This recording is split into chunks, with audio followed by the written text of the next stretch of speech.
Dios los bendiga, queridos hermanos. Estamos una vez más en este nuevo día con la lección de miércoles 15 de abril, que se titula La mayor ofensa. En esta lección vamos a aprender qué es esa mayor ofensa para con Dios, ¿verdad, pastor? Pues bienvenido, vamos a desglosar el, el tema de esta hora, la lección, como la lección de ayer, ¿verdad? Que fue muy importante acerca de la humildad de Moisés. Pero la mayor ofensa, y cuando nosotros leemos esto, hay una mayor ofensa que hacemos a Dios. Claro. Y tenemos que saber cuál es para pedirle a Dios que nos haga saberlo primero si nosotros lo estamos cometiendo para no hacerla. Y que Él nos ayude, porque sin Dios no podemos hacer nada. Así es que, pero antes de abrir la palabra del Señor y empezar a estudiar la lección de esta hora, vamos a tomarnos un minuto para orar y pedir la dirección de nuestro Dios.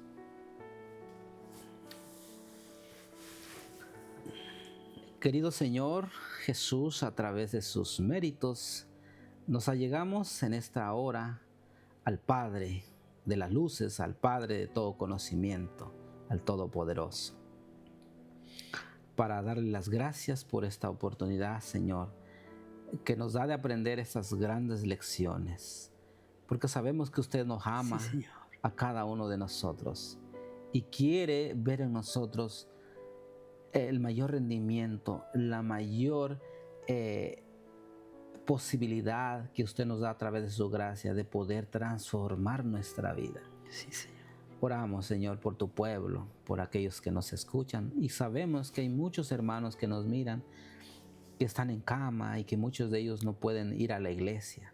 Oramos por ellos, por su salud, Sí, Señor. Señor, y que ellos a través de este programa puedan también aprender y crecer en conocimiento, en sabiduría y sobre todo, Señor, en el carácter y su vida espiritual. Ayúdalos, Señor, y a todos nosotros, Señor, necesitamos cada día de ti.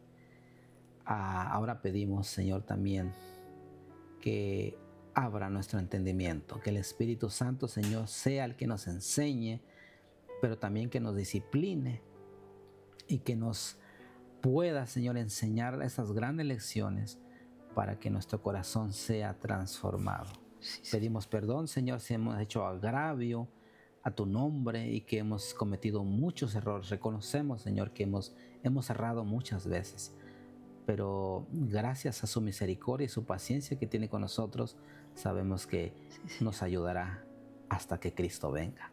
En el nombre de Jesús, amén. Amén. Amén.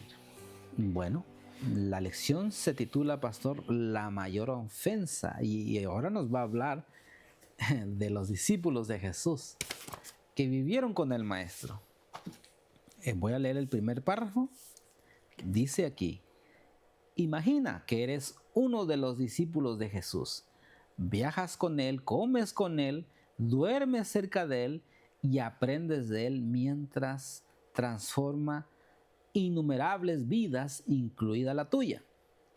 La gente clama por Él y te das cuenta del privilegio que significa haber sido elegido para integrar el grupo de los 12 personas más cercanas a Él. Entonces empiezas a preguntarte, ¿quién es el más importante de los discípulos? Eso es muy... ¿Se imagina? En el contexto inmediato están todos los discípulos, están viviendo los 3 años y medio con Jesús. Ven sus enseñanzas, sus curaciones, sus milagros. Y después de todas estas lecciones que aprendes, pareciese que no han aprendido nada, porque ahora empiezan a preguntarse, ¿quién es el más importante ahora? ¡Wow!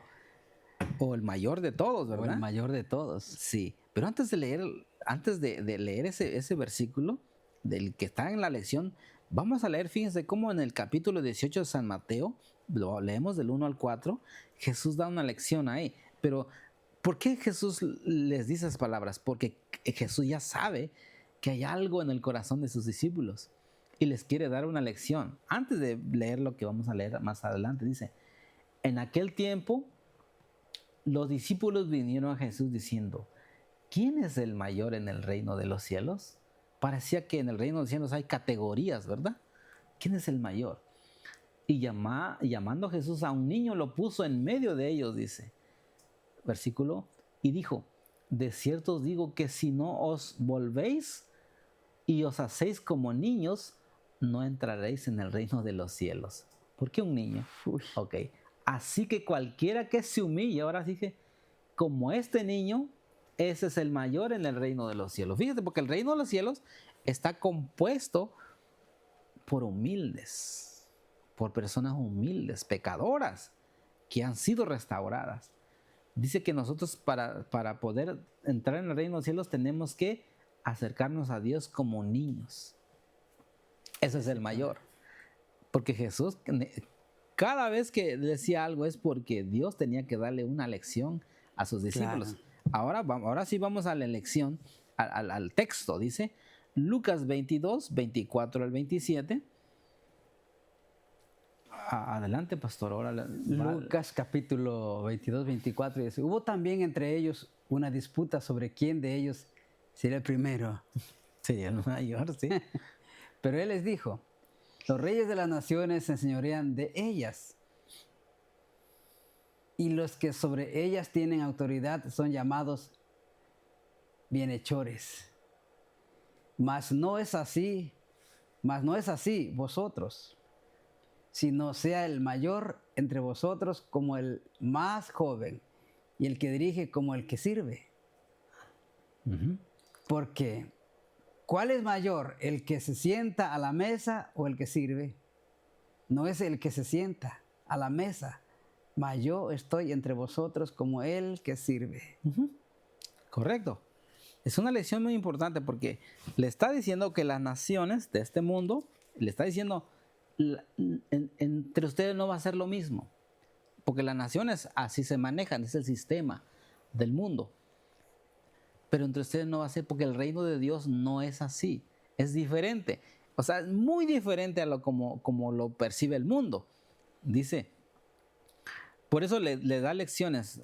A ver, ¿dónde está? Vamos a San Mateo nuevamente. Pastor, mire lo que dice aquí el comentario de la escuela que estamos viendo. Sí. El escritor dice, en lugar de estar felices y agradecidos por su llamado, el orgullo se había apoderado de su corazón y cada uno se creía superior a los demás. Es fácil permitir que tales pensamientos dominen nuestra mente, pero se nos dice que no hay nada que ofenda tanto a Dios o que sea tan peligroso para el alma humana como el orgullo y su viciencia propia. Amén, así exactamente. Ahora, ok, es lo que acabamos de leer, es lo que más ofende a Dios, el orgullo y la suficiencia propia. Ahora, el texto que estamos leyendo en cuestión, Mateo 22, 24, dice, ¿verdad que? Perdón, es Lucas. Lucas 22. 24 y 27. Ajá, porque, a ver, déjame lo busco. Lucas 22, 24 dice, porque la cuestión aquí que el orgullo entró en el corazón de los discípulos, ¿no? Por saber quién iba a ser el mayor. ¿Se acuerdan que Jacobo y Juan fueron a pedirle, Señor? O más bien la madre de ellos fue a decirle, haz que este hijo mío, uno se sienta a la derecha y otro a la izquierda. Eso es por no entender el reino que Jesús iba a establecer. Y dice, porque ellos estaban pensando en el gobierno terrenal de Jesús, ¿verdad? Porque estaban buscando una posición y después, ¿cómo reaccionaron el grupo de apóstoles? Dice que se enojaron con ellos porque también anhelaban lo mismo.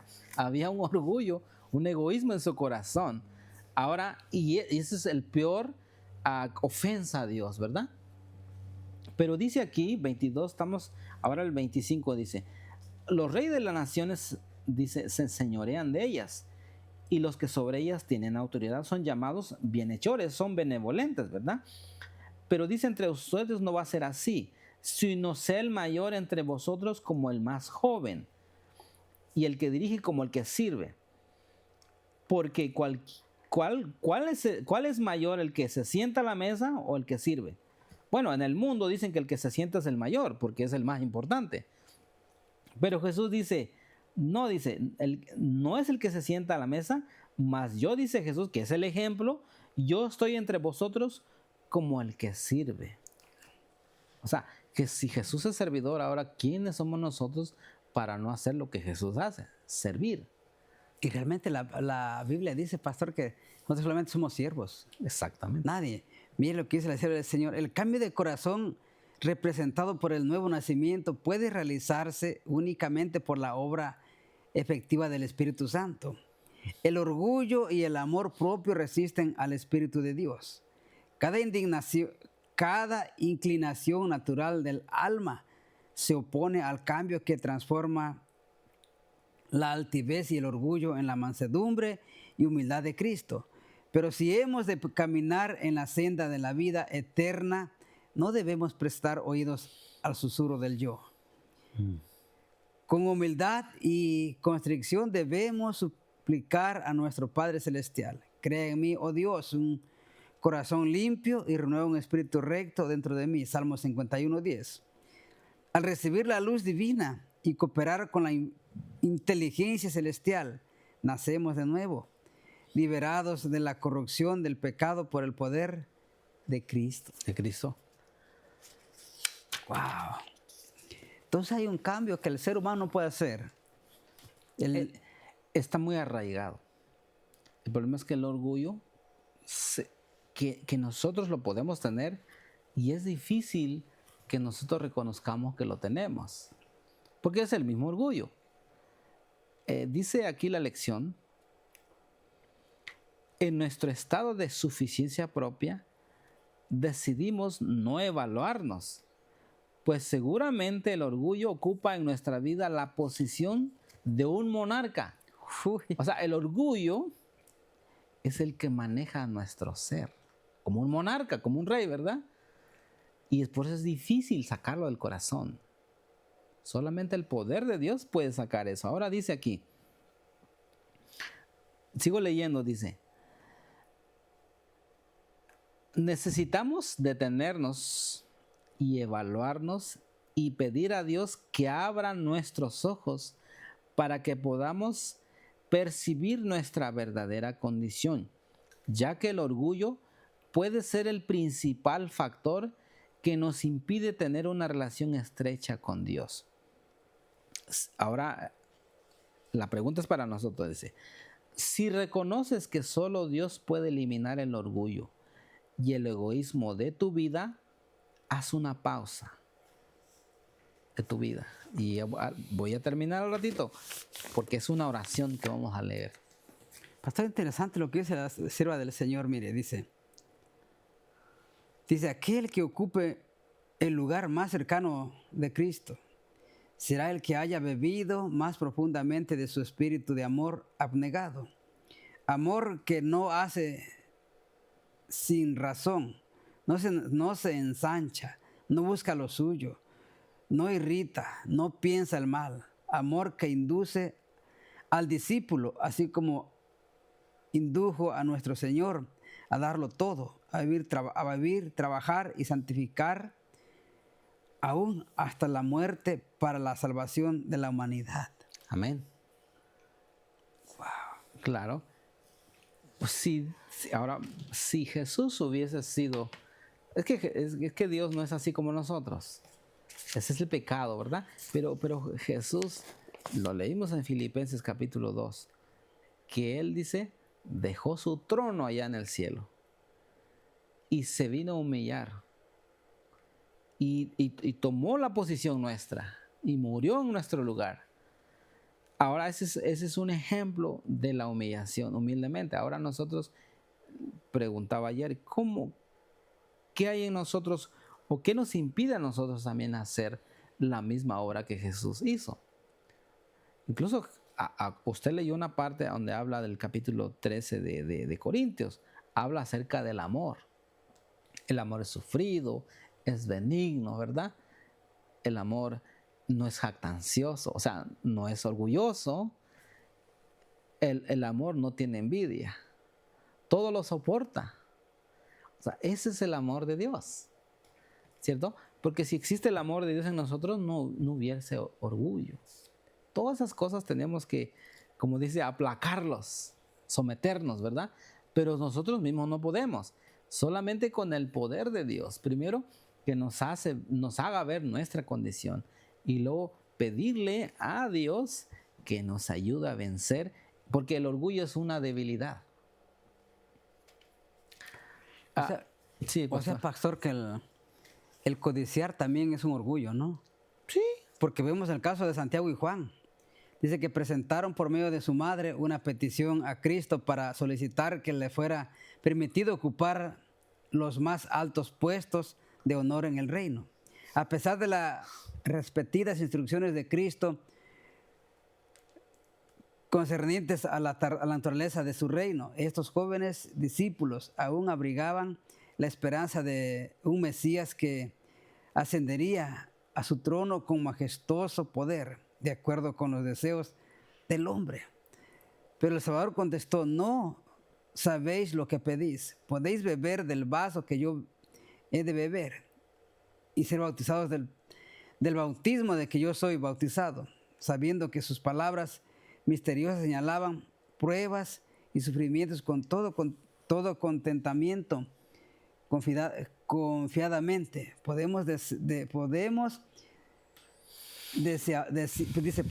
Deseaban.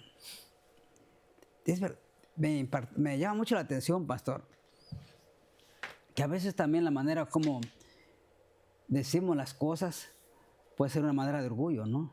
Sí. Sí, porque es lo mismo que Israel dijo allá que en el capítulo 19 de Éxodo, cuando Dios dice, bueno, si oyeren o aceptan mi pacto que yo les voy a dar con ustedes, dice, ustedes van a ser mi especial tesoro. Y la respuesta, cuando llevó la respuesta a Moisés al pueblo, dijo, todo lo que Jehová ha dicho vamos a hacer. Eso se llama presunción, ¿verdad? Ahora, claro, cuando Jesús le dice, bueno, porque ellos querían una posición, ¿verdad?, preferida, pero dice Jesús, bueno, no saben lo que ustedes están pidiendo. Dice, pero el daros a mi izquierda, a mi derecha, ¿quién se siente? No es a mí, sino a mi Padre. Ahora, dice, ahora le pregunto a ustedes si van a poder beber de lo que yo voy a beber, de mis sufrimientos. Y podemos.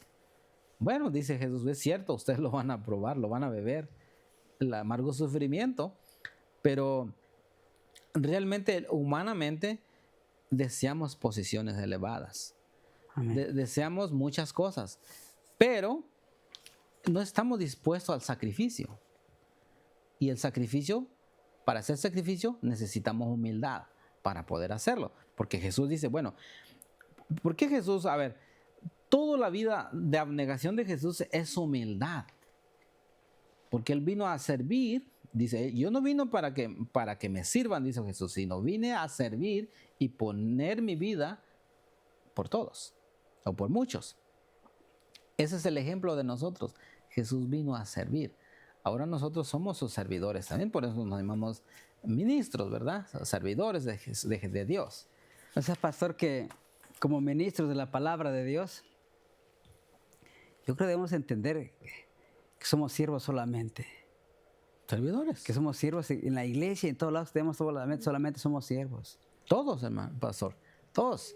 Porque todo está al servicio de nosotros. Ninguno deberíamos llegar a la iglesia y decir, sírvame o hagan esto por mí. No, porque somos siervos. Correcto. O sea, que quiere ser mayor, pues sirva.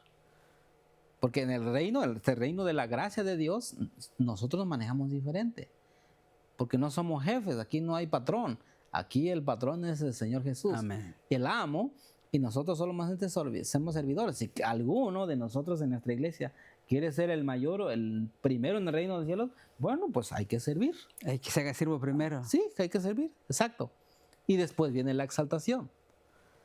Pero mientras estamos aquí, somos servidores. Amén. Ahora, leo la última parte de la lección. Dice aquí, haz una pausa y eleva esta plegaria ahora mismo. Señor, toma mi corazón, porque yo no puedo dártelo. Es tuyo. Manténlo puro, porque yo no puedo mantenerlo por ti. Sálvame, a pesar de mi yo débil y de semejante a Cristo. Modélame, fórmame, elévame a una atmósfera pura y santa, donde la rica corriente de tu amor pueda fluir a través de mi alma. Esta es una oración, es una plegaria. Hagamos esa plegaria a Dios. Porque nosotros mismos, hermanos, que no nos revele nuestra condición. Y Dios va a obrar en nuestro favor, pero tenemos que estar dispuestos. Amén. Así es que gracias le damos, mis hermanos, por compartir con nosotros, ¿verdad? Estar con nosotros también aprendiendo, así como nosotros estamos aprendiendo. Y esto también aplica para nosotros. Estamos aprendiendo y también esta oración es de nosotros hacia Dios. Así es que a ustedes también. Que Dios los bendiga. Nos esperamos el día de mañana con la siguiente lección. Dios los bendiga.